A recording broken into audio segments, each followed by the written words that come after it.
So, I welcome to you guys to the revision of accounting standard number 25. What is this? Sir, this is known as interim financial reporting. Interim financial reporting. Sir, what do you mean by the term called as interim? देखो ध्यान से समझते चलना, exam point of view से अपन discuss करते जाएंगे. बहुत ही easy standard है सर. इंटरिम का मतलब क्या होता है? Financial statements for a period less than 1 year. Less than 1 year. ठीक है. मतलब मान लो करंट ईयर है और उसका कंपैरेटिव होगा लास्ट ईयर, मतलब प्रीवियस ईयर. यहाँ पे क्या हो जाता है, क्वार्टर्स में अपन रिपोर्टिंग करते हैं. एक क्वार्टर को ही अपन पूरा एक फाइनेंशियल स्टेट, एक क्वार्टर के लिए अपन पूरा एक फाइनेंशियल स्टेटमेंट बनाते हैं. तो क्वार्टर में पीरियड क्या होती है? ईयर स्टार्टिंग से क्वार्टर एंड तक का. समझे? मतलब एक क्वार्टर मान लो हमारा 1 जुलाई 2024 से 30 सितंबर 2024 तक चल रहा है, तो उसका सब्सिक्वेंटली प्रीवियस ईयर क्या होगा? 1 जुलाई 2023 से लेके 30 सितंबर 2023 तक. Am I clear charters? Yes और नो? पक्का? Okay sir. एक साल में कितने क्वार्टर होते हैं? 4 क्वार्टर्स होते हैं. पहला क्वार्टर 1 अप्रैल से 30 जून, जो भी ईयर होगा. दूसरा 1 जुलाई से 30 सितंबर. तीसरा 1 अक्टूबर से 31 दिसंबर. और 1 जनवरी से 31 मार्च. याद रखना इस एएस में 3 बातें ही हैं. पहला, हर क्वार्टर को एक कंप्लीट अकाउंटिंग पीरियड मानेंगे अपन. मतलब 1 अप्रैल से लेके 30 जून तक जो अकाउंटिंग हुई वो एक अकाउंटिंग पीरियड माना जाएगा. Quarter number 1 is nothing but accounting period of 1. पक्का? उसे एक कंप्लीट अकाउंटिंग पीरियड माना जाएगा. जैसे हर साल अपन एक अलग बना के रखते हैं ना, 12 महीने का एक फाइनेंशियल, ऐसे क्वार्टरली स्टेटमेंट्स यहाँ पे फाइल होंगे. समझ में आई बात? दूसरा, डेफरमेंट अलाउड नहीं है. डेफरमेंट मतलब कोई चीज क्वार्टर 1 से रिलेटेड है तो उसको आप रिपोर्ट करो क्वार्टर 1 में. ऐसा ना हो कि क्वार्टर 2 में ज्यादा प्रॉफिट आएगा, क्वार्टर 2 में वो एक्सपेंस रिकॉग्नाइज कर दें. ऐसा मत करना. जो चीज क्वार्टर 1 की उसको क्वार्टर 1 में रिकॉर्ड करना, जो क्वार्टर 2 की उसको क्वार्टर 2 में रिकॉर्ड करना, जो क्वार्टर 3 की उसको 3 में करना. ऐसा ना हो 3 की 1 में कर दी. गलत. That is not allowed. But मुझे एक बात बताओ चार्टर्स, कहना इसे टैक्स तो साल में एक बार ही पे करना है? टैक्स तो साल में एक बार ही पे करना है? Yes no? Yes sir. Tax तो साल में एक बार ही पे करना है. तो अब 4 अगर आप अकाउंटिंग पीरियड बना के रखोगे तो टैक्स किस बेसिस पे पे करोगे? तो भैया टैक्स एक्सपेंस अपन पे करेंगे एवरेज एनुअल टैक्स रेट के बेसिस पे. सर ये एवरेज एनुअल टैक्स रेट के बेसिस पे अपन टैक्स एक्सपेंस बुक करेंगे स्टेटमेंट ऑफ पीओरएल में. सर वो कैसे निकलेगा वो अपन क्वेश्चंस के साथ देखेंगे. बस इतना ही बात करता है अकाउंटिंग स्टैंडर्ड नंबर 25. और कोई भी बात नहीं करता. खत्म हो गया अकाउंटिंग स्टैंडर्ड नंबर 25. क्या बात कर रहे हो? हाँ. भगाया ना? हाँ. इतना ही था. 3 बातें. हर क्वार्टर को complete accounting year, deferment allowed नहीं है, और टैक्स एक्सपेंस कैसे बुक होगा? एवरेज एनुअल टैक्स रेट के बेसिस पे. बस. आ जाओ क्वेश्चंस कर लेते हैं. Illustration number 1. हाँ बस इतना ही था भाई.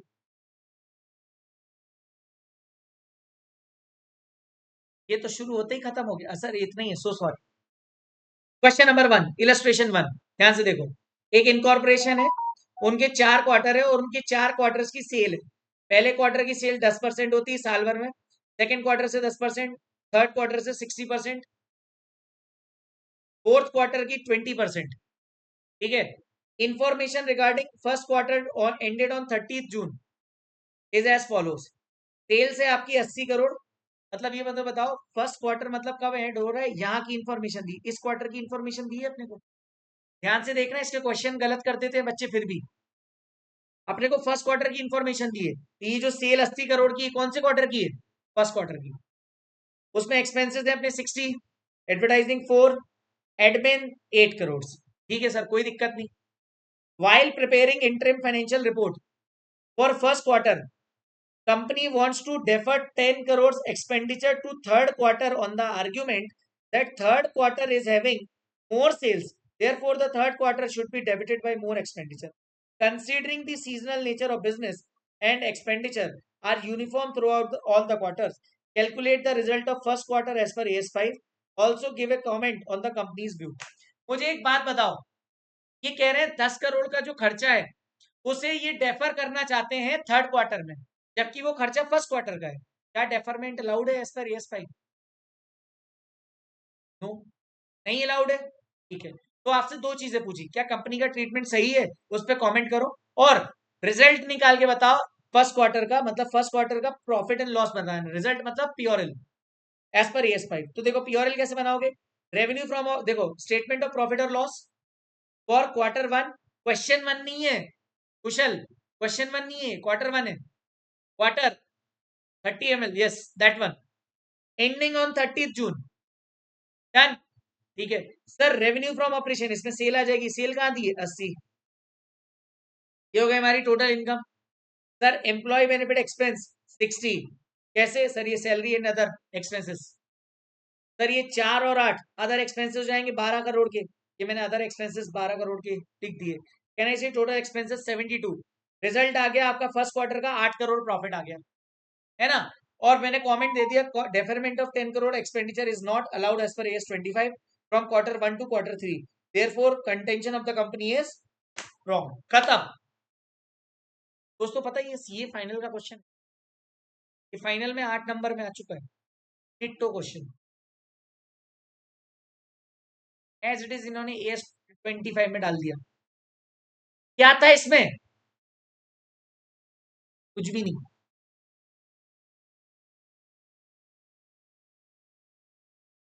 कुछ भी नहीं था।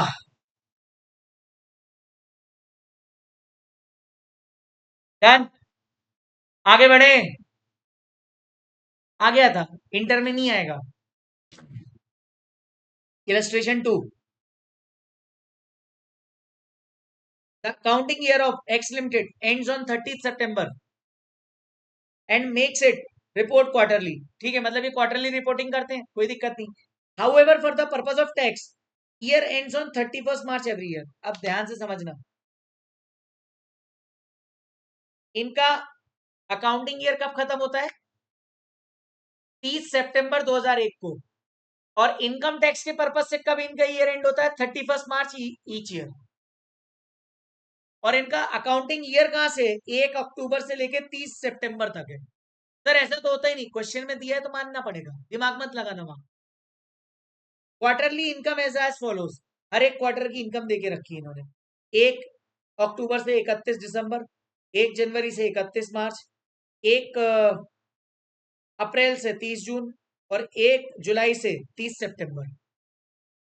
ठीक है, average actual tax rate for the financial year ending on 31st March 2001 is 20%, and financial year 31st March 2002 is 30%। Calculate tax expense for each quarter, her quarter के लिए टैक्स एक्सपेंस निकालना है। मुझे एक बात बताओ, 200 करोड़ आपने फर्स्ट क्वार्टर में आपने इनकम कमाई, और मुझे एक बात बताओ, ये कौन सा फाइनेंशियल ईयर माना जाएगा as per income tax act, 2001 और 2002, जल्दी बताओ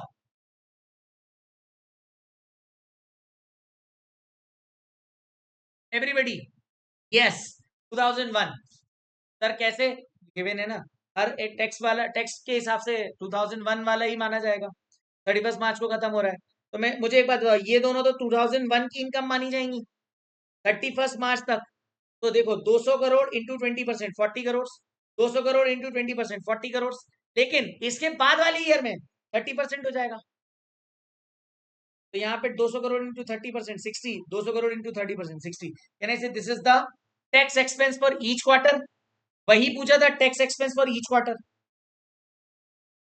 बस मैंने इसका सॉल्यूशन नहीं लिखा है, बस आंसर आप मॉड्यूल में देखोगे ना तो ऐसे ही है, डोंट यू वरी, खत्म, क्वेश्चन नंबर 2 खत्म। डन, आगे बढ़े।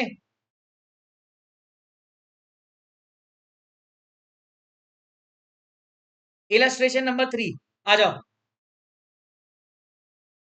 Accountant of this limited showed a net profit of 7,20,000 for third quarter of 2001 after incorporated following adjustments। 3 adjustment के बाद ये इनका ऐसा आया फाइनेंशियल ईयर का, सॉरी क्वार्टर का, क्वार्टरली प्रॉफिट आया है। उन्होंने बोला bad debts of 40,000 incurred during the quarter, 50% of the bad debts have been deferred to the next quarter. गलत बात, अगर 40,000 बेड डेट्स इस क्वार्टर की थी तो क्या आप इसको डेफर कर सकते थे क्या, डेफरमेंट अलाउड था क्या, नहीं। तो मुझे एक बात बताओ, इन्होंने क्या किया है, इन्होंने ट्रीटमेंट ऐसा किया है, 50% of the bad debts have been deferred to the next quarter. मतलब इसमें से 20,000 ही कंसीडर करें इस प्रॉफिट को निकालने के लिए। मतलब मुझे एक बात बताओ, आपको कंसीडर 40,000 करने चाहिए थे कि नहीं? बट आपने करे सिर्फ 20, तो कहना इसे 20,000 से खर्चा और बढ़ाओगे आप, तो कहना इसे 20,000 से लॉस, 20,000 से ये प्रॉफिट कम कर दोगे। Yes no? हाँ, करेक्ट। दूसरा, extraordinary loss of 35,000 incurred during the quarter has been fully recognized in the quarter। कोई प्रॉब्लम नहीं है, सही किया, सही किया। 35,000 का इसी साल का, इस क्वार्टर का लॉस था, इसी क्वार्टर में एडजस्ट कर दिया, कोई दिक्कत नहीं। Additional depreciation of 45,000 resulting from change in the method of charge of depreciation, assuming that 45,000 is the charge for the third quarter only। 45,000 जो चेंज इन डेप्रिसिएशन की वजह से है वो थर्ड क्वार्टर के लिए ही था, तो भी सही किया, कोई दिक्कत नहीं इससे। वो बोल रहे हैं एसरटेन करो करेक्ट क्वार्टरली इनकम। देखो इन्होंने रीजन दिया है, रीजन के हिसाब से देखो उन्होंने बोला 20,000 should be deducted from 7,20,000। The treatment of extra ordinary loss is correct, और एडिशनल डेप्रिसिएशन वाला भी करेक्ट है। तो पूर्णिमा लिमिटेड का जो क्वार्टरली इनकम है वो 7 लाख हो जाएगा। बस इतना आपको लिख के बताना है।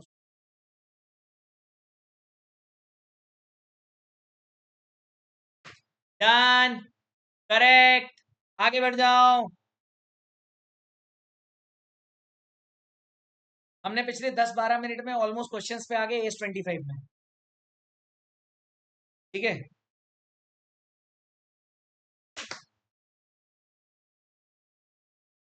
AS25 के क्वेश्चंस में आ गए बस। तो उसमें यही तो पूछा था बेटा, करेक्ट क्वार्टरली इनकम। आ जाओ क्वेश्चन नंबर 9 पे, आ जाओ क्वेश्चन नंबर 9 पे। क्वेश्चन पढ़ा सर, क्वेश्चन क्या बोलते हैं ध्यान समझना। सर 30 जून 2001 को अस्मिता लिमिटेड ने इनकर करें 2 lakh net loss from disposal of business segment, ठीक है, कोई दिक्कत नहीं। Also on 31 July 2001